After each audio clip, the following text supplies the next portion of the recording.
These are in approximate order that they were received, but not necessarily.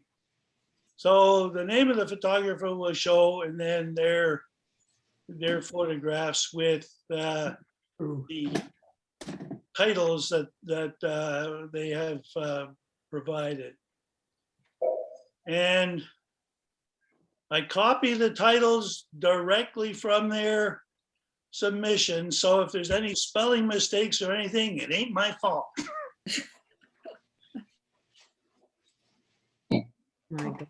You want to watch these? Oh, yeah. Oh, yeah. Hey.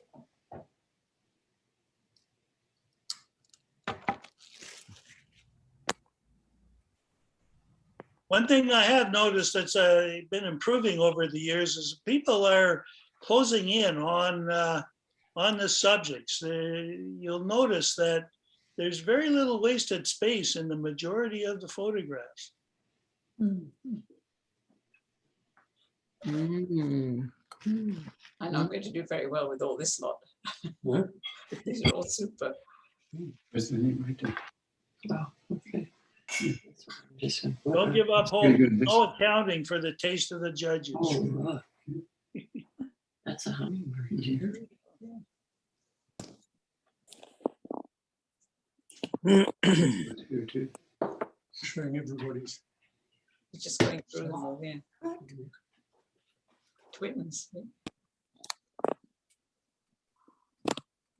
If anybody wants a longer look, just say stop or go back.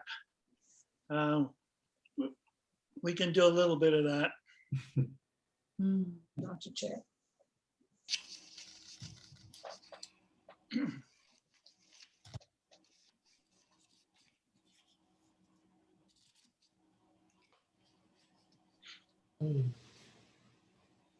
That's very good.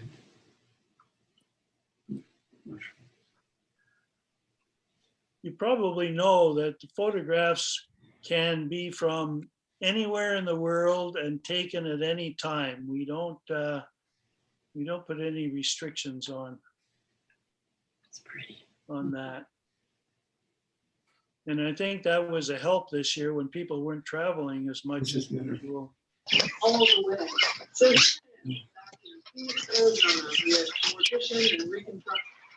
mortician and reconstructive special with Monica Torres, who is going to prepare me for the Somebody's on a radio or television going.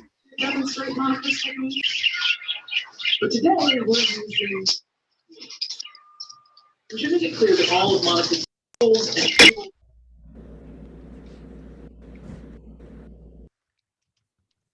Wow.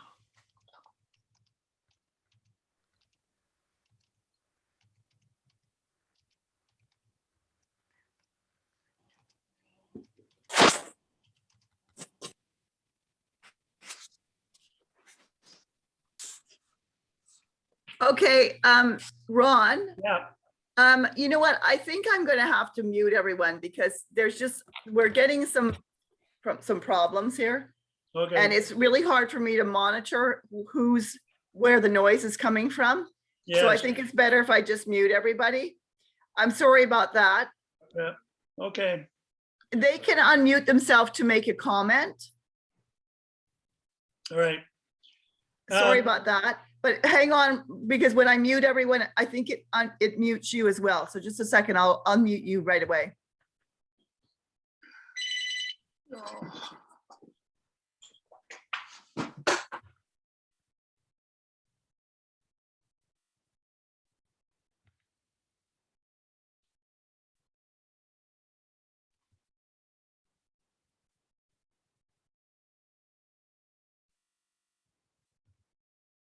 Okay, Ron, you should be able to unmute yourself. Oh, you're still muted. Ron, you need to unmute yourself. There we go. Okay, can you hear me Yeah. now? Yes. Okay, good, good.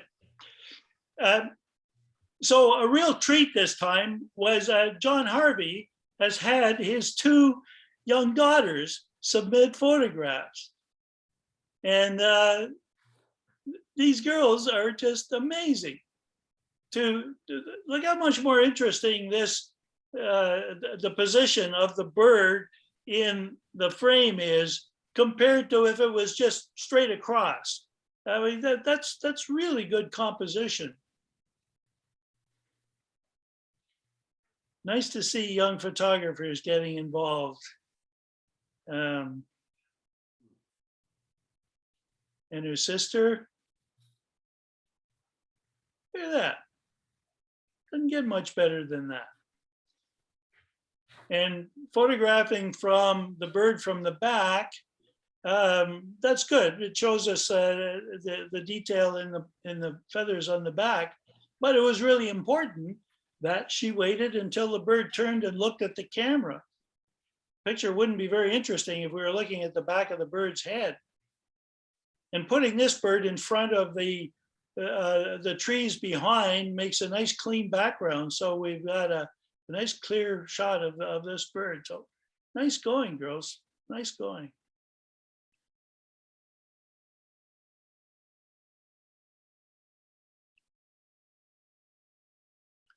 Doing close-ups is iffy at the best of times, but getting something this clear is a real accomplishment.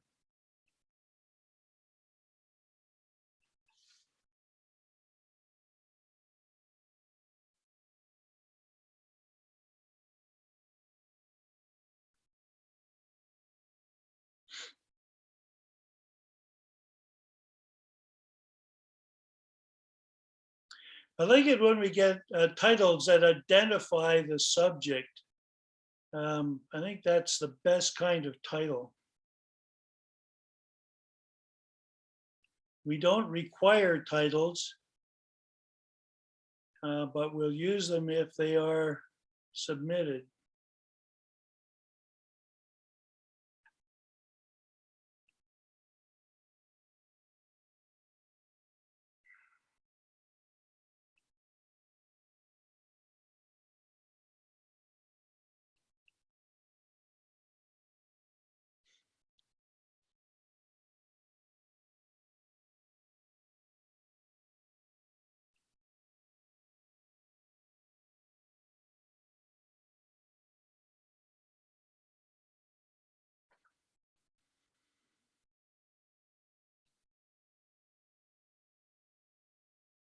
I always look forward to seeing what Man K has got for us every year. He never disappoints.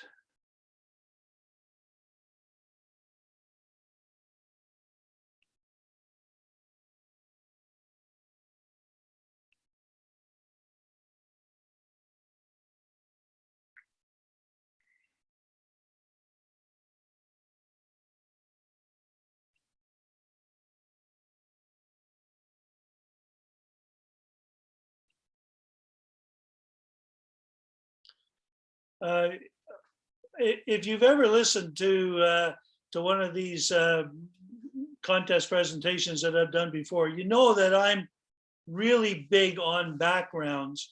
And this is just a perfect example of an excellent background. It sets off the main subject. We've got good sharpness in the flower and lots of detail there, but the background is just there. It's adding to the overall composition, and just excellent, but it's not distracting at all.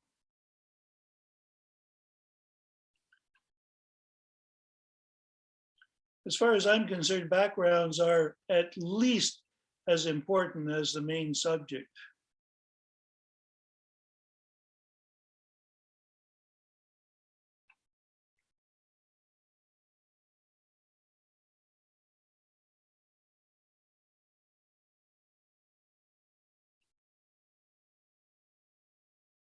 One of the things I enjoy every year is seeing how photographers improve over time.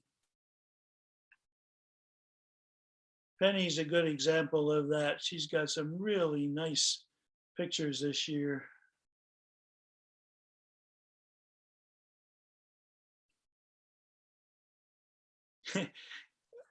I don't know how you got away with this, Penny, but ordinarily having that many branches around a bird is just so distracting that it makes the photograph impossible. But I think in this case, because the branches actually form a pattern, that it's actually not bad at all. It's not distracting, and the focus on the bird is excellent. So that works pretty well.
I found this interesting, seeing the filters along the bill. Had not ever seen that before. So nice detail.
I don't know how you did this, Bill.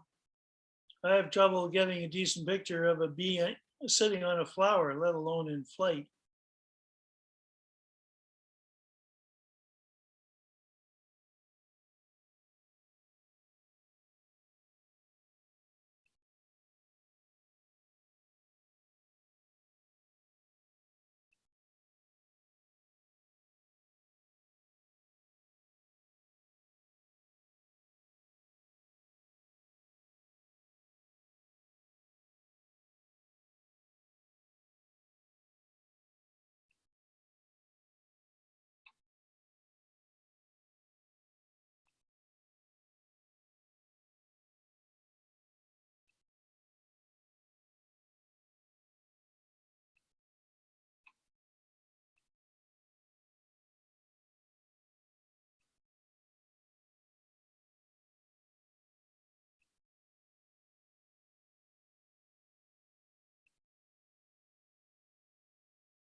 Took me a while to figure this out. Colorblind mallards, you notice this one that's all white.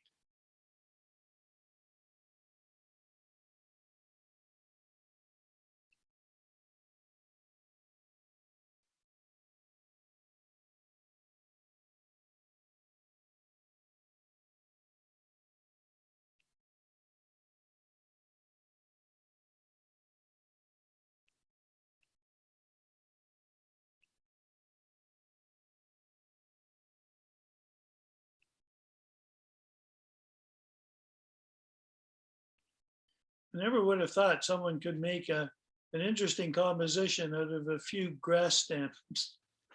Nice going, Teresa.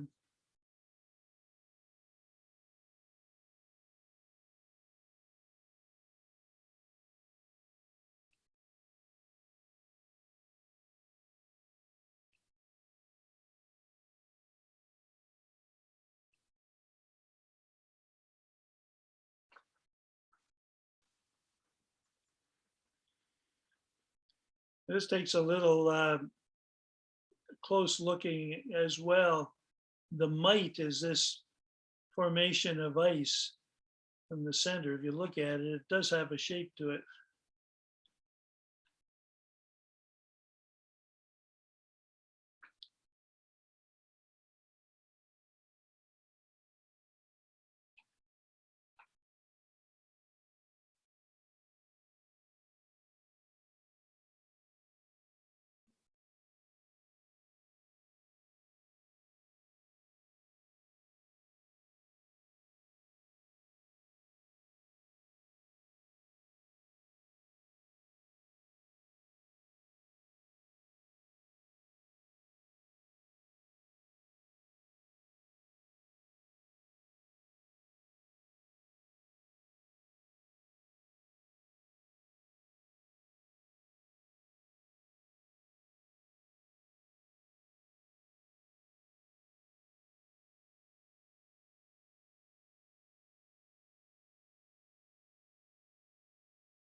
There's a bird in there amongst the spray.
One of the things I like about this is seeing the different ways different people see things.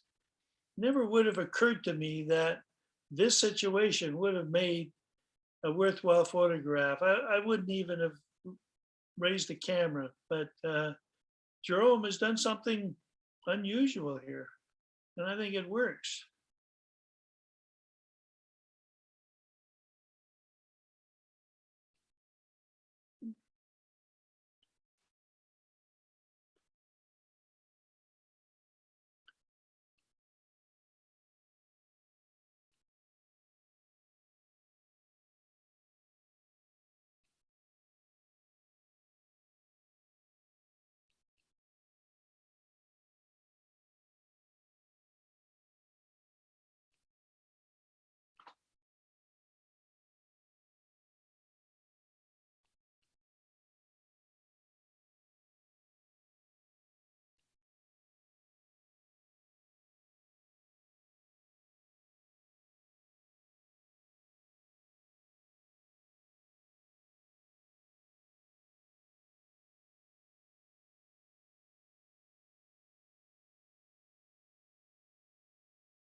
Phil Edgell is the son of Roy Edgell, and Roy Edgell founded this photography competition.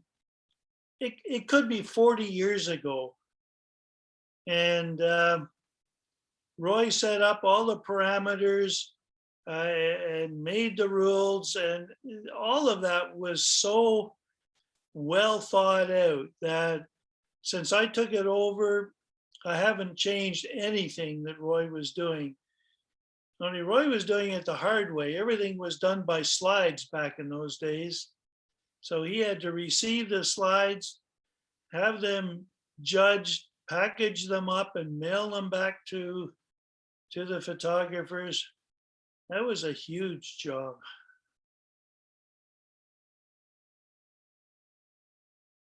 But we wouldn't be where we are today if it wasn't for the work Roy did so many years ago.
This photograph was made through a microscope. That's not obvious. I'm just looking at it.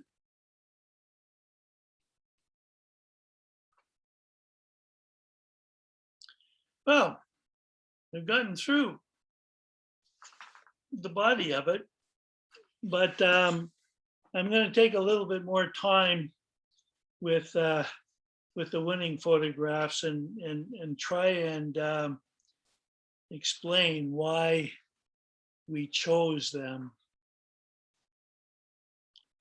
Susan was as familiar from last year. What's good about this is the amount of detail in that dark bear. I mean, we can see all the hair, we can see the water dripping off it, but more importantly, the face of the bear and the fish in the mouth of the bear. The detail in there is just excellent and not easy to achieve. Second honorable mention, Teresa's, the low angle of this makes it dramatic, and including the slope of the hill and the silhouettes of the grass, waiting until the elk turned its head so we get the full impact of the animal. Just all together, this is a really excellent photograph. It's actually Denise, not mine. Oh, You okay. combine them together. Sorry, Denise.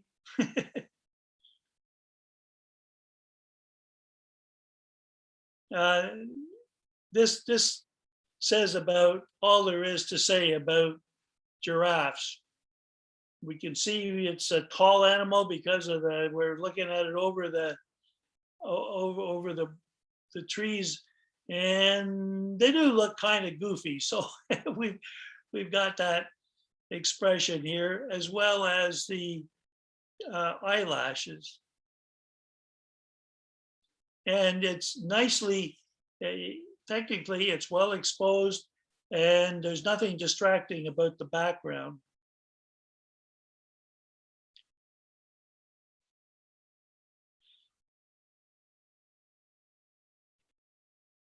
You notice what is the strength of this composition is that as soon as you look at the picture, your eyes go straight to the face of the otter, and that's really worth starting with. But then you have to look around and see that it's actually holding a fish, and what we're seeing is the otter feeding. But it's just a really strong composition.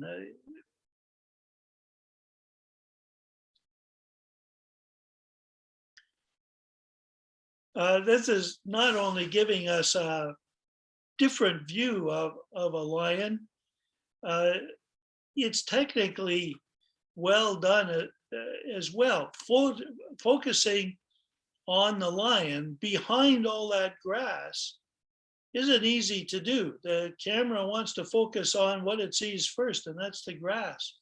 So that's well done. And Joan always shows us something that most of us will never get to see for ourselves. And it goes way beyond just showing us a whale breaching in terms of photography. The other elements in this photograph are contributing tremendously.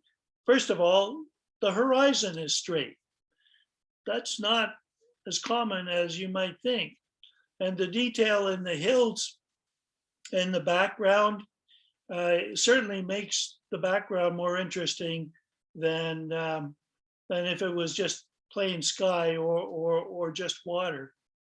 And even the timing of the shot where the whale is on an angle, angles are always good. So just great.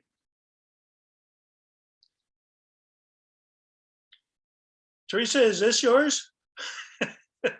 Yes. Okay. what I liked about this, it's not unusual to get down to ground level to photograph a mushroom, but you're actually looking up at it.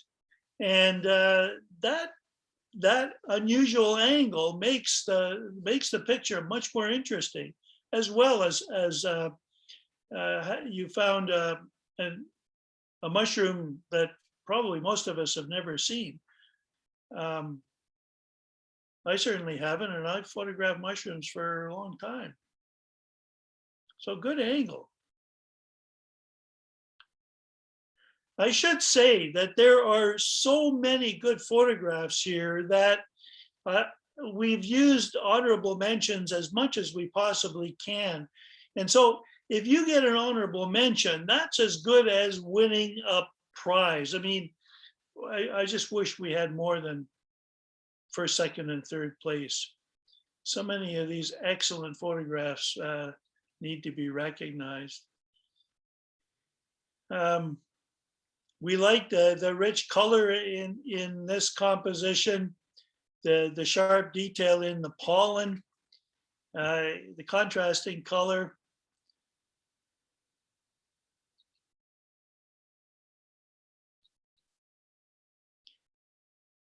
And this is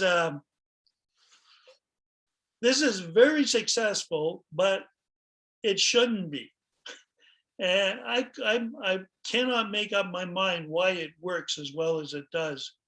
But we all agreed that it was a very strong photograph. But usually having that much detail in the background, all those branches and leaves would be totally distracting. But the flower itself, I think, is strong enough. It keeps our attention. And so the leaves in the background are not distracting.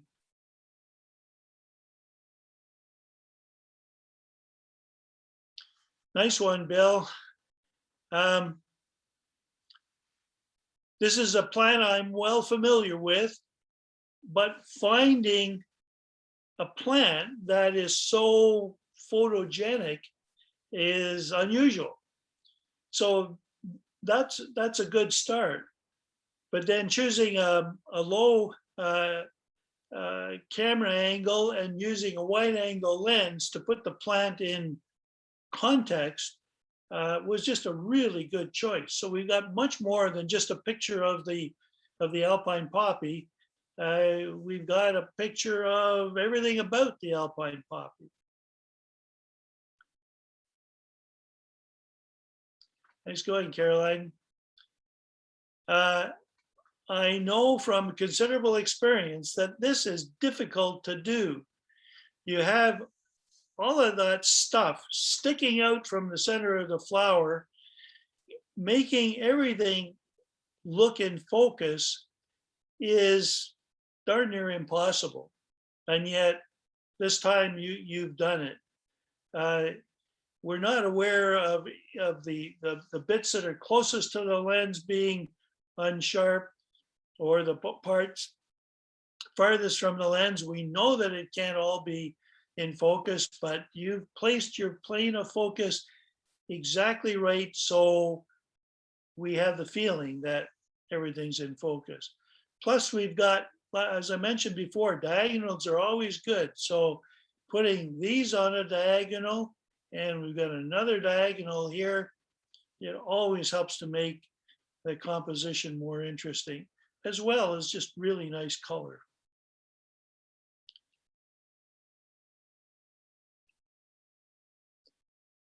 And man, Kay, I don't know how you did this.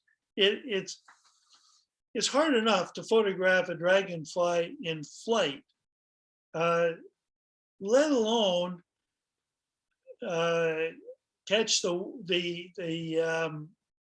get the focus on the body rather than on the wings or on the background, let alone having really good light on the insect, let alone having the insect placed just exactly right in the frame and in front of a dark background that sets it off. It's just marvelous to me that you were able to do all of that.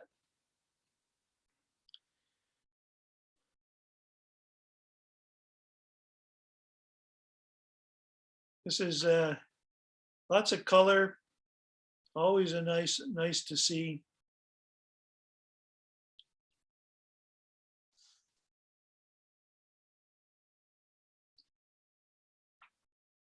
Not only do we have an interesting, I think it's a fly, but once again, the low angle, looking up at it, gives us an unusual perspective, and that helps to make it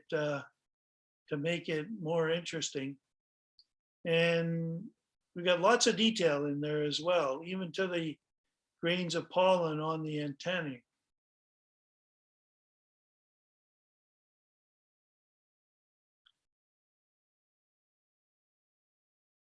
Janet, this is excellent.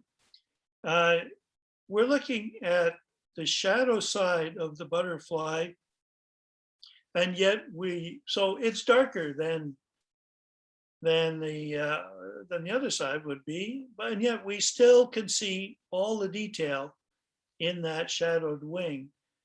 The background behind the butterfly is perfect in terms of setting off the butterfly, and then it's all supported by the color and the lighting on the flower head. So again, just a really good composition.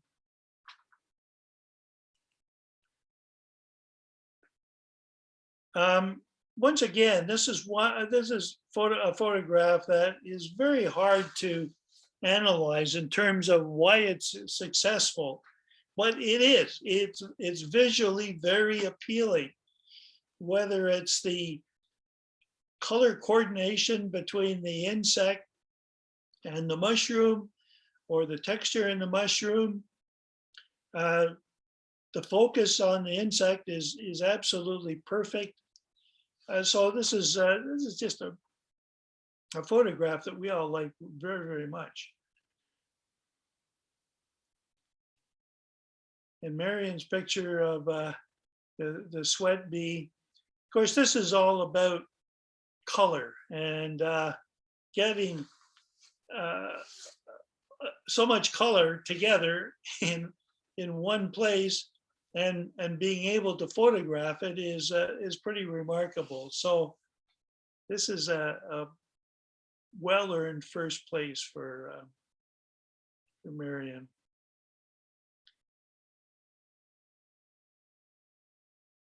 Look at those eyes, where the camera is down at eye level, which is really important. And then when you've got those bright red eyes glaring at you, that's pretty powerful stuff.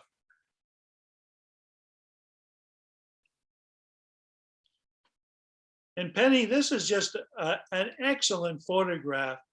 Well, if your eye moves around it, there's something to look at everywhere. The texture in the water in the background, and the low waves, the stronger wave just behind the bird, the bow wave in front of the bird, the different texture in the water in the foreground, and all of that is around the eye and the color of the bill.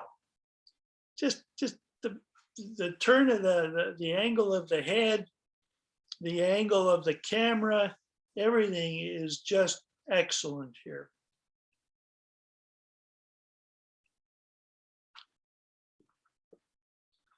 Very, very, very nice.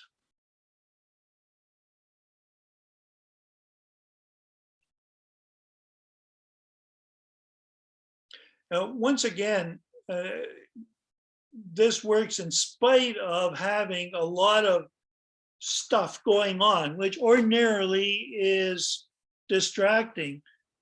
But in this case, we felt it puts the bird in context, and it doesn't really interfere with the bird. The background directly behind the bird is nice and clean. And so there's nothing going across in front of the bird or sticking up behind its head. So in spite of everything that's going on here, it works very well.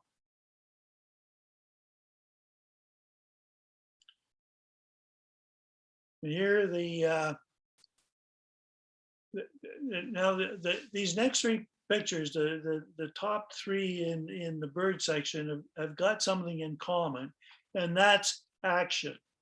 There's movement, but that's just the beginning. And so that was the first challenge for the photographers. But here, composing it so that there is space in front of the bird.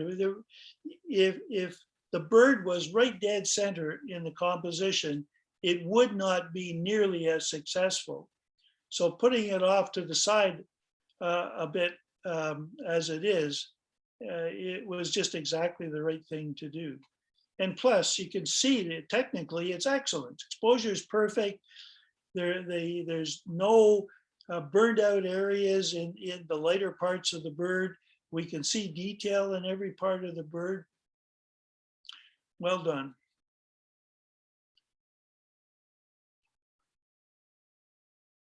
And once again, we've got action, but it goes way beyond that. Looking at the bird from this 3/4 rear view gives us absolutely the most information about the bird that you can put in a photograph. Having an appropriate shutter speed to stop the motion, stop the spray, exposing properly, and then even the cropping it's a little bit unusual, but he's cropped the top and bottom to remove unnecessary stuff, and the unusual cropping makes it more visually interesting. And Susan, once again, first place, catching the L just as it's touching down. Absolutely perfect pose. Timing is excellent. We've got full detail again in every part of the composition, including the snow on the tree. So just really well done.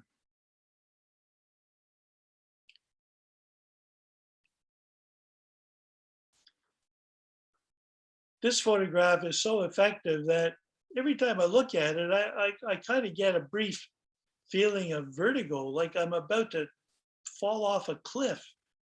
So choosing this particular spot to shoot from was key to it all.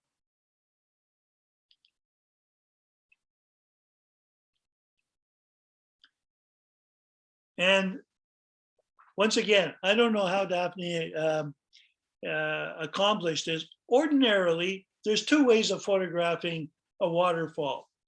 Either you use a high shutter speed to freeze the movement of the water, or you use a very long shutter speed to cause the falls to blur and become very artistic.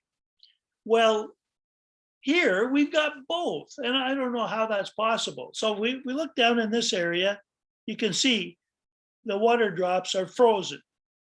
But if we look up here, we've got that beautiful, smooth blurring effect.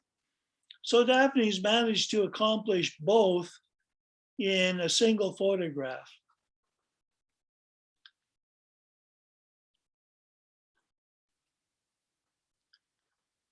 Murray, this is just a beautiful composition. It's never easy exposing for snow, but you've done it perfectly here.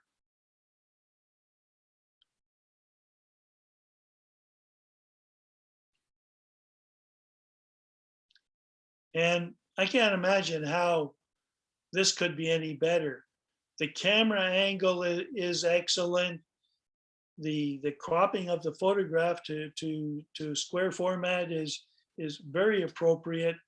The pattern of the water, the pondweed around the frog, the position of the frog in the frame, just all excellent.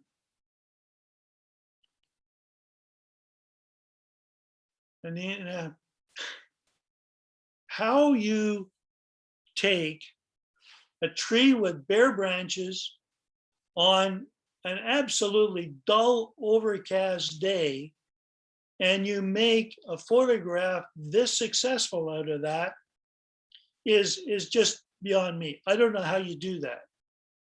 I don't think I even would have taken a camera with me on a day like that. It's just not a day for photography. And yet you have come up with something that's quite extraordinary. Very, very well done. And man, I just love this photograph. Oren only submitted one photograph, and it was a good one.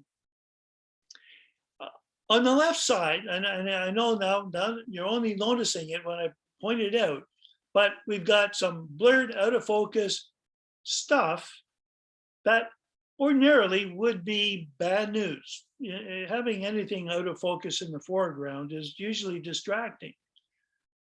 But that main mushroom is such a strong image that our eyes go to that and completely ignore the distracting stuff that would otherwise be a problem. And so this is very, very well composed. The angle, again, looking up is interesting. And we all agree that this is just a really strong photograph. And the best in show, it goes very appropriately to Phil Edgell for this. You know, we felt that this is just an excellent example of a nature photograph. It's showing us something that maybe we're familiar with, but not really familiar with. It's showing us detail in it. It's showing us the subject in snow, which is highly unusual. And so not only has Phil spotted this, he's found the excellent camera angle and managed to expose perfectly to give us detail throughout the whole composition. So I'm sure that you've all got different ideas about who the winner should have been, but it's a very personal thing, and I don't expect everybody to always agree with the judges. But I should say that the winners will be receiving their prize checks in the mail.